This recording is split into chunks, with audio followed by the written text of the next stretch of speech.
How's it going, everybody? This is Shady of Shady Horror, back with another Stephen King adaptation rewatch and review. This one here is The Night Flier. Startling, non-stop horror. Evil has a flight plan. Let's get into the synopsis. From Stephen King, the master of horror on page and screen, comes a new tale of relentless terror, of a modern day vampire who flies by night and lands too close to home for comfort. I got a little blurry there. Uh, for Richard Dees, facts are always stranger than fiction. Every headline is a deadline. Serial killers, UFO abductions, tales of molestation, mayhem, and murder. To some, the tales are unbelievable, but his faithful readers believe. And now there's a new story, The Night Flier. What is it that flies by night in a dark-winged Cessna, lands at secluded airports, and brutally murders local residents? Dees begins to follow the unknown killer in a Cessna of his own, uncovering clues that reveal a pilot more terrifying than he could have ever imagined. A creature so untamed by human nature that their final confrontation will leave no body unbloodied. Okay, so this is The Night Flyer. It is from the year 1997. It is rated R. It has a runtime of 1 hour and 37 minutes, and it is put out by HBO Home Video. Back on the Stephen King adaptation track with a film that for a while maybe many had missed, but now has regained more of a following and appreciation. I had seen this once before many years ago and figured it was due for a rewatch on my good old VHS copy right here. Miguel Ferrer plays a good jerk in this film, a mean, miserable asshole pretty much. It sets a tone though, and it's a pretty cool premise and setup for a vampire flick.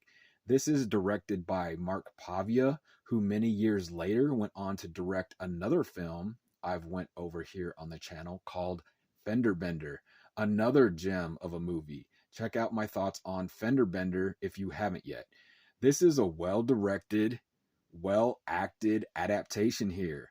A Renfield reference. I mean, his name is Dwight Renfield in here, and also Derry, which a lot of you may know is the town and location of Stephen King's It. It's cool to hear the references and notice things that maybe I didn't realize or register many years ago when I first seen this movie. Some awesome practical effects in this movie as well by the legendary K&B Effects Group team. Good stuff. A good amount of blood and gore here. Another storyline involving a writer, or he's more like a reporter, actually, too. Whereas in this one, the main character writes for a tabloid style publication. A little throwback. So, being he's writing this story and investigating these murders, we get the office location, various small town airports, hotels, cemetery, and also the morgue. Let the Cessna fly and let the curse words fly in this mystery that unfolds. It's kind of cool to still be able to watch VHS as well. I still watch DVD and Blu ray also, and I know many older films have made the leap to 4K. I personally am just a big fan of horror, of course, and the nostalgia too at times. It's pretty badass to just pick a video, a movie to watch out of the collection, like it's a personal video store or something. It took many, many years to build up my collection, and I am enjoying it. From the old to the new, and everything in between. I'm not really sure if this film right here has a Blu ray or 4K release yet. I'm not really sure.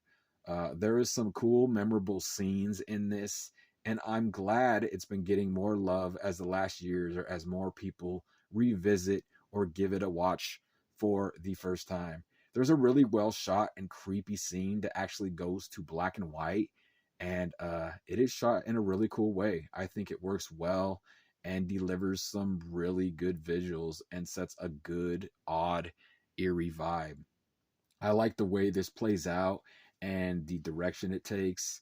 The score is good as well, and the quality is there. A late 90s offering from good old HBO video, and a solid Stephen King adaptation. It's truly amazing just how many books, short stories, or movie adaptations there are out there of Stephen King's work, and this film here is a solid outing. Some good kills in here, and some good shots of the aftermath of the bloodbath. This is a throwback with a nod to old school Dracula style films, and I think it's a good one. The old trusty VHS copy here has a cool cover as well. Kind of a dark, glossed over look. Not sure how good the camera actually picks that up. And it's cool here too how like the shadow of the actual Cessna, the plane there, is the bat. I think that's kind of a cool touch as it's landing there on the runway. I just may grab another VHS off the shelf and see y'all soon. Possibly, back on this Stephen King adaptation kick. It's been fun watching these last two films again. I hope all is well out there for all my horror friends and family. This was The Night Flyer.